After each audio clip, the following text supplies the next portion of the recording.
चलिए नमस्कार दोस्तों, शुरू करते हैं आज अगला पार्ट। और आज हम 7वें पार्ट में आ गए हैं और आज भी हम बाल विकास को लेकर के ही कुछ प्रश्नों को जो है ध्यान में रखते हुए बात करने वाले हैं। विशेष रूप से आज हमारा ध्यान जो जाएगा वो रहेगा शैशवावस्था पर। और गर्भकाल को लेकर के हम पीछे वाले पार्ट में बात कर चुके हैं। अब इसमें शैशवावस्था को लेकर के कुछ प्रश्न और कुछ गर्भकाल को लेकर के हम बात करने वाले हैं। आज के जो प्रश्न है वो लगभग सभी वो प्रश्न है दोस्तों जो या तो पहले परीक्षा में इसी रूप में पूछे जा चुके हैं या निश्चित रूप से आने वाली परीक्षा में पूछे जाने की संभावना रखते हैं। इसलिए बहुत ठीक प्रकार से आप समझने की कोशिश करें। दोस्तों एक और मैं आपको इसमें बात करना चाहूंगा कि पीछे के पार्ट में कई प्रश्नों को सही ढंग से स्पष्ट करने के बाद भी कई बालक बार बार जो है उन उत्तरों को लेकर के कंफ्यूज रहते हैं और पूछते हैं कि इसमें ये भी हो सकता है वो भी हो सकता है। तो दोस्तों मैं बहुत अच्छी तरह से कल भी बता चुका और आज फिर बता देता हूँ, जो मैं बता रहा हूँ उसके बाद आप किसी उत्तर को लेकर के मेरे पास में कमेंट नहीं करें, ये भी हो सकता है। फाइनली मैं बता रहा हूँ मतलब वही होगा और आपको लगता है कि ये भी हो सकता है वो भी हो सकता है, तो वो आप अपने हिसाब से अपने स्तर पर तैयार करें। उसका लॉस आपको होने वाला, मुझे नहीं होने वाला है। मैं जो बता रहा हूँ आपको वो एकदम परफेक्ट बता रहा हूँ, इसलिए आप अपनी मनमानी या किसी भी पुस्तक के आधार पर या खुद के मन के आधार पर उत्तर देने की कोशिश नहीं करें। सबसे पहले आप ये भी समझें कि मनोविज्ञान है, ये आपका विज्ञान नहीं है और मनोविज्ञान को समझना और अपने सही उत्तरों तक पहुंचने के लिए एक लंबी दौड़ दौड़नी पड़ती है। आज 25 साल के अनुभव के बाद में मैं बोल रहा हूँ, इसका मतलब ये नहीं है कि आप 5 दिन से पढ़कर या 2 साल से पढ़कर के उसी स्तर के उस उत्तर तक पहुंच जाएं। इसलिए जहां आपको लगता है कि ये हो सकता है तो हो सकता है, पर आपको नहीं जाना, आपको वही याद करना जो बताया जा रहा है। क्योंकि मैं यहाँ बताने से पहले बहुत सोचता हूँ, समझता हूँ, बहुत बुक्स में कंसल्ट करता हूँ, एक भी प्रश्न गलत नहीं हो इसका पूरा प्रयास मेरा रहता है। चलिए दोस्तों शुरू करते हैं। आज का हमारा पहला प्रश्न है और आज का हमारा पहला प्रश्न है, मस्तकोद्मुखी का अर्थ है। दोस्तों विकास के जो सिद्धांत हम पढ़ते हैं बालक के बहुत सारे सामान्य सिद्धांत, उसमें एक सिद्धांत आता है मस्तकोद्मुखी विकास का सिद्धांत। इसका मतलब क्या है यहाँ पर पूछा गया है। तो 4 ऑप्शन इसमें है, विकास का सिर से पैर की दिशा में होना, विकास का पैर से सिर की दिशा में होना, मस्तक का ऊंचा करके घूमना और मुख के ऊपर सिर का होना।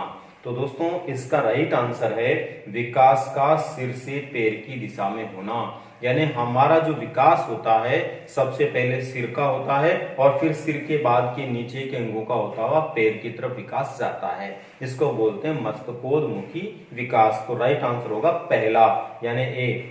दूसरा आज का हमारा प्रश्न है, गर्भ की पूर्णता के बाद बालक के जन्म के समय कौन सा हार्मोन मदद करता है। तो दोस्तों कुछ हार्मोन होते हैं जो गर्भधारण से लेकर के बालक के जन्म तक काम करते हैं और उनके सहयोग से ही बालक का जन्म होना और यूं कहें कि आगे भी हार्मोन, जन्म के बाद भी कई तरह के हार्मोन होते हैं जो बालक के विकास में मदद करते हैं। यहाँ पर हमें उस हार्मोन के बारे में जानना है जो जन्म के समय मदद करता है। तो इसमें 4 नाम दिए हुए, रिलैक्सिन, थिरोक्सिन, प्रोजेस्टेरॉन, सिंट्रोसिन। तो दोस्तों इसके अंदर जो है 2 ही सही हार्मोन के नाम है। सबसे पहले तो सही उत्तर छांटने का तरीका इस तरह से भी अपन देख सकते हैं, बी और डी नाम का कोई हार्मोन नहीं होता है और केवल इसमें 2 हैं, रिलैक्सिन और प्रोजेस्टेरॉन। और रिलैक्सिन और प्रोजेस्टेरॉन जो होते हैं उसमें प्रोजेस्टेरॉन वो होता है जो गर्भ धारण में मदद करता है और रिलैक्सिन वो होता है जो जन्म के समय मदद करता है। और यहाँ प्रश्न भी ये पूछ रहा है कि गर्भ की पूर्णता के बाद बालक के जन्म के समय कौन सा हार्मोन मदद करता है, तो उसका राइट आंसर हो जाएगा रिलैक्सिन हार्मोन। तो अपना राइट आंसर होगा ए। इसके बाद में तीसरा प्रश्न है, जन्म के तुरंत बाद बालक द्वारा की जाने वाली क्रिया होती है। जन्म के तुरंत बाद बालक कौन सी क्रिया करता है। तो दोस्तों यहाँ पर है रुदन यानी रोने की क्रिया, क्रंदन यानी तेजी से रोने की क्रिया, बलबलाना यानी कुछ स्वरों की आवाज निकालना और उत्तेजना यानी उत्तेजित होना। तो दोस्तों यहाँ पर हमें भ्रमित बिल्कुल नहीं होना है। जन्म के तुरंत बाद बालक रोता है, लेकिन यहाँ रोता क्यों है, इसलिए रोता है कि पहले उसमें उत्तेजना पैदा होती है। इसका मतलब पहली क्रिया उत्तेजना होगी। संवेग क्रिया के रूप में होते हैं, इसलिए उत्तेजना भी एक प्रकार का संवेग है। ब्रिजेस के अनुसार, ब्रिजेस ने उत्तेजना को एक संवेग माना है, इसलिए पहले नंबर पर जो क्रिया हो रही है वो कौन सी हो रही है, उत्तेजना की। उसके बाद में सेकेंड नंबर पर उत्तेजना से बालक क्या करता, रोता है। तो पहली क्रिया पूछी जा रही है, इसलिए राइट आंसर होगा उत्तेजना, यानी डी ऑप्शन अपना इसमें राइट होगा। चौथे नंबर पर जन्म के समय बालक के शरीर में कुल कितनी हड्डियां होती है। दोस्तों जन्म से लेकर के हम जब बड़े होते हैं, वयस्क होते हैं, तब तक हमारी हड्डियों में परिवर्तन आता रहता है। जन्म के समय कितनी हड्डियां होती है, वो सदैव नहीं रहती है। जन्म के समय जो हड्डियां होती है पहले बढ़ती है, बाल्यावस्था तक बढ़ती है, और फिर उसके बाद में अस्थिकरण के द्वारा घट करके 206 रह जाती है। तो जन्म के समय कितनी होती है दोस्तों, जन्म के समय 270 हड्डियां होती है, और उसके बाद में बाल्यावस्था में 350 हो जाती है, और फिर जुड़ करके 206 रह जाती है। तो जन्म के समय की पूछ रहा है, इसलिए राइट आंसर होगा बी, 270 हड्डियां। पांचवा प्रश्न आज का हमारा, बालक की अपेक्षा बालिका का गर्भकाल होता है। इसका मतलब है कि गर्भ के समय बालिका ज्यादा दिनों तक गर्भ में रहती है या बालक ज्यादा दिनों तक गर्भ में रहता है। तो दोस्तों ध्यान रखो, माता के गर्भ में अपेक्षाकृत बालिकाएं ज्यादा समय तक रहती है, इसलिए इसका राइट आंसर हो जाएगा अधिक, यानी गर्भ बालक की अपेक्षा बालिका का गर्भकाल होता है तो अधिक होता है। तो राइट आंसर होगा ए। इसके बाद में छठे नंबर पर है प्रश्न अपना, बालक में दांत बनना शुरू हो जाते हैं।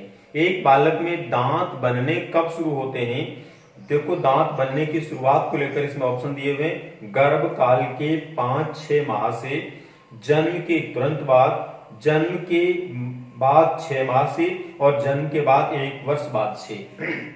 तो दोस्तों अपने को ध्यान में रखना है, बालक में दांत दिखाई जो देते हैं बाहर की तरफ, वो तो जन्म के बाद लगभग 5-6 महीने बाद दिखाई देना शुरू होते हैं। लेकिन ये पूछ रहा बनना शुरू कब हो जाते हैं, दिखाई देने की बात नहीं कर रहा है, इसलिए बनने का उत्तर होगा गर्भकाल में 5-6 माह के समय। जब बालक गर्भकाल में 5-6 माह का होता है, उसी समय उसमें दांत बनने शुरू हो जाते हैं। इसका अर्थ हो गया, इसका राइट आंसर होगा ए, पहला। सातवां प्रश्न आज हमारा, शेषवावस्था की विशेषता नहीं है। ये 4 विशेषताएं दी हुई है दोस्तों, इनमें से कौन सी विशेषता ऐसी है जो शेषवावस्था में नहीं पाई जाती है। तीव्र विकास का होना, 23% मांसपेशियों का होना, उदासीन व्यवहार होना, तार्किक चिंतन होना। तो बहुत सरल उत्तर है इसका, शेषवावस्था में तीव्र विकास भी होता है, शेषवावस्था में कुल वजन की 23% मांसपेशियां होती है, और शेषवावस्था में बालक का व्यवहार न सामाजिक होता न असामाजिक होता, बल्कि उदासीन होता है। लेकिन तार्किक चिंतन नहीं होता। तार्किक चिंतन की शुरुआत लगभग 9 वर्ष के बाद शुरू होती है। 9 से 11 वर्ष के जो बालक होते हैं उनके अंदर तार्किक चिंतन की शुरुआत मानी जाती है, इसलिए इसका राइट आंसर होगा डी। इसके बाद में 8वां प्रश्न आज का हमारा, किसने कहा था 3 वर्ष की आयु तक बालक की वृद्धि का आधा विकास हो जा बुद्धि का आधा विकास हो जाता है। 3 वर्ष की आयु तक बालक की बुद्धि का आधा विकास हो जाता है। तो बुद्धि का लगभग आधा विकास हो जाता है, ये बात कही थी दोस्तों श्रीमती गुड एन एफ ने। इसका मतलब राइट आंसर होगा सी। इन्होंने कहा था बालक की बुद्धि का लगभग आधा विकास 3 वर्ष की आयु तक हो जाता है, तो सी आंसर हो जाएगा। 9वां प्रश्न आज का हमारा, जन्म के बाद बालक का वजन होता है। तो जन्म के बाद बालक का वजन होता है, इसमें 4 ऑप्शन है। पहले सप्ताह में तेजी से बढ़ता है, फिर धीरे धीरे घटता है, यानी पहले बढ़ता और फिर घटता है। दूसरा, पहले सप्ताह की अपेक्षा दूसरे में कम बढ़ता है, यानी पहले सप्ताह में ज्यादा और दूसरे में कम बढ़ता है। तीसरा ऑप्शन है पहले माह में बढ़ता और फिर कुछ समय घटता, पहले माह में बढ़ता और फिर उसके बाद घटता है। और चौथा ऑप्शन है पहले सप्ताह में घटता है और फिर तेजी से बढ़ता है। तो राइट आंसर होगा डी, यानी जन्म के तुरंत बाद बालक का वजन 1 सप्ताह तक लगभग 7 दिन तक घटता है और उसके बाद में फिर तेजी से बढ़ता है। तो डी ऑप्शन हो जाएगा इसमें। और अंतिम प्रश्न दोस्तों आज का अपना, शेषवावस्था में दूध के दांतों की अधिकतम संख्या कितनी होती है। तो दूध के दांतों की अधिकतम संख्या 20 होती है, और लगभग 4 से 5 वर्ष की आयु का जब बालक हो जाता है तब उसके मुंह में अधिकतम दूध के दांत बन चुके होते हैं, यानी 20 दांत दूध के होते हैं जो बन चुके होते हैं। तो ये थे दोस्तों आज के 10 प्रश्न, और इसी के साथ में मैं आपसे विदा लेता हूं। कल मिलते हैं फिर अगले प्रश्नों के साथ में। धन्यवाद।